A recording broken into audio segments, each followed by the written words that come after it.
ఎన్నో ఆశలు, మరెన్నో అంచనాలు. తొలి టెస్టులో విజయం సాధించడంతో రెండో టెస్టులోనూ టీమిండియా ఇరగదీస్తుందని అభిమానులు ఎక్స్పెక్ట్ చేశారు. పైగా జట్టులోకి రోహిత్ శర్మ వచ్చాడు. శుభ్మన్ గిల్ కూడా బరిలో దిగాడు. దీంతో ఆస్ట్రేలియాతో సిరీస్లో టీమిండియా 2-0తో ఆధిక్యంలోకి వెళుతుందని అభిమానులు ఆశపడ్డారు.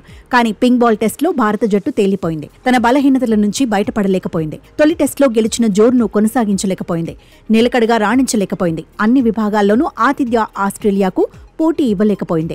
తొలి ఇన్నింగ్స్లో బ్యాట్లెత్తేసిన భారత జట్టు రెండో ఇన్నింగ్స్లోనూ ఉసూరుమనిపించింది.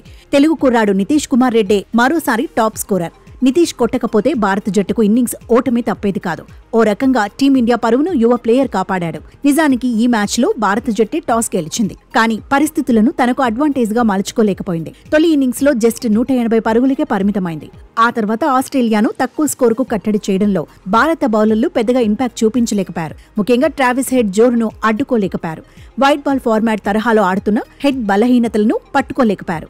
ట్రావిస్ ను త్వరగా పెవిలియన్ కు పంపలేకపోయారు. దీంతో తొలి ఇన్నింగ్స్లోనే టీమిండియాకు 157 పరుగుల లోటు తప్పలేదు.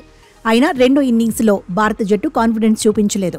వచ్చిన వాళ్లు వచ్చినట్టుగా పెవిలియన్ చేరారు. కుర్రాళ్లు, సీనియర్లు అనే తేడా లేకుండా ఆస్ట్రేలియా బౌలర్ల వ్యూహాలకు చిక్కారు.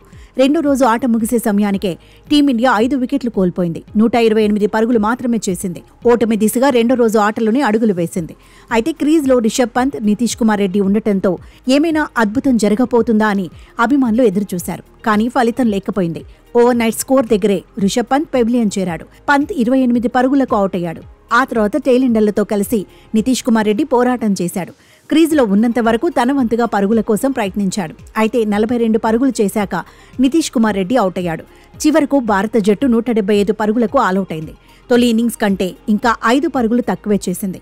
ఆసీస్ ముందు జస్ట్ 19 పరుగుల టార్గెట్ను ఉంచింది. ఈ లక్ష్యాన్ని ఒక్క వికెట్ కూడా కోల్పోకుండా ఆస్ట్రేలియా ఛేదించింది.